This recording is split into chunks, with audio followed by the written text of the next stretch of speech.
a fait ci, il a forcé à faire ça. Le discours maintenant, c'est qu'il a affiché. Voilà, le discours maintenant, c'est il a affiché. Et je tiens à m'excuser encore, les gars. Je tiens à m'excuser. Je m'excuse par rapport à ça.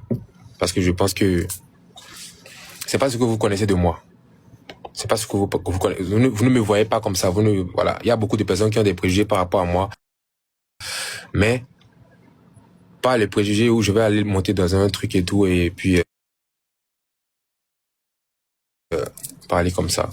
Mais je suis juste allé dire ce qui était.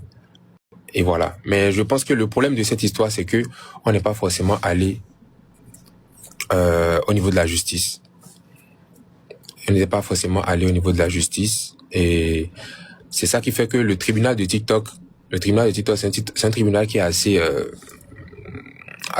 je sais pas, assez bizarre parce que tu accuses quelqu'un de quelque chose, mais tu ne vas pas porter plainte. C'est que genre le truc va rester sur toi tout simplement et puis voilà, on va se dire que ah oui, il a fait ça. Mais comme il n'y a pas de plainte derrière, on peut pas dire que il n'a pas fait. Voilà. Donc c'est récemment on a su au fait qu'il n'y avait pas eu ça. Mais forcément, il n'y a pas eu d'excuses parce que la plupart d'entre vous, vos frères, on n'a jamais accusé vos frères de V. Vous voyez? On n'a jamais accusé vos frères de V. On n'a jamais accusé vos darons de V. Parce que faut savoir, même si on t'accuse pas de V et qu'on t'accuse juste de genre de pervers qui veut toucher telle personne, c'est déjà grave. Vous voyez?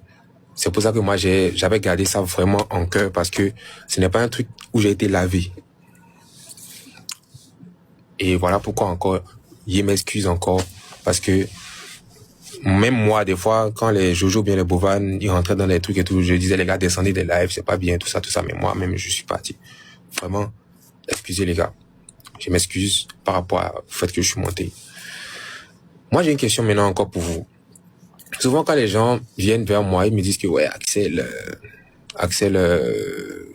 tu es un artiste, tu ne dois pas réagir à telle ou telle chose. Tu es ci, tu dois pas réagir. Vous avez vu ici combien d'échecs j'ai eu dans ma vie. Tout le monde m'a dit souvent que Axel est persévérant. C'est parce que je suis Monsieur Échec. Je suis Monsieur Échec. Je suis celui même que tout le temps il y a des échecs. Ce n'est pas parce qu'il y a eu un échec dernièrement que vous avez vu ça. C'est parce qu'il y avait eu des trucs en bas, tout simplement. Et le timing n'était peut-être pas bon. Mais par contre, je pense que j'ai assumé. J'ai demandé pardon à tout le peuple béninois pour le fait que ça s'est pas bien passé. C'est toute ma responsabilité. Mais après, il y avait forcément des gens qui piquaient par rapport à ça, par rapport à des choses qui se sont passées avant. Voilà. Donc, ça fait un ras-le-bol. Et puis, ça fait tout ça. Mais quand même, les gars, vous voyez bien que en fait, que je viens vous donner le contexte. Ça aurait été quelqu'un qui me dit, par exemple, que Axel, tu es nul. Tu fais pas de la bonne musique. Tu fais ça, vous n'allez jamais me voir venir étirer l'histoire ou un truc comme ça. Je vous parle juste parce qu'en fait, je vous parlais juste par rapport au fait que on a parlé du fait que je forçais une fille à faire des choses.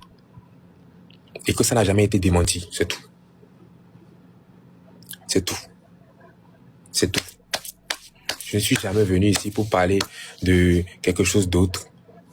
C'est tout. Parce que on m'a dit que j'ai forcé quelqu'un à faire des choses. Tout simplement. Vous voyez, non, c'est tout. Et je suis venu, j'ai dit ma vérité. Et moi, j'ai toujours attendu une convocation. Qu'on vienne me dire que Axel, tu as fait ci, tu as fait ça. Donc, convocation. Pour qu'on puisse aller au niveau d'un truc là. Mais j'ai jamais reçu de convocation. Je suis toujours rentré en Côte d'Ivoire, je suis ressorti au calme. Toujours, sans problème. Alors que si j'ai fait quelque chose sur un enfant ou bien sur une fille, je pense que j'allais recevoir une convocation. Mais on allait m'arrêter directement à l'aéroport. Mais comme on sait que le tribunal de TikTok est plus méchant que le vrai tribunal parce qu'on va te donner une image à vie, on laisse ça sur TikTok. Parce qu'on sait que si on va au tribunal, je vais gagner. Vous comprenez, non? Donc, encore en somme, je tiens à dire, les gars, de toute façon, les gars, je tenais à dire, ça ne me ressemble pas. ce que vous avez vu. Et en tant que Béninois, en tant que, comment je vais dire, éducateur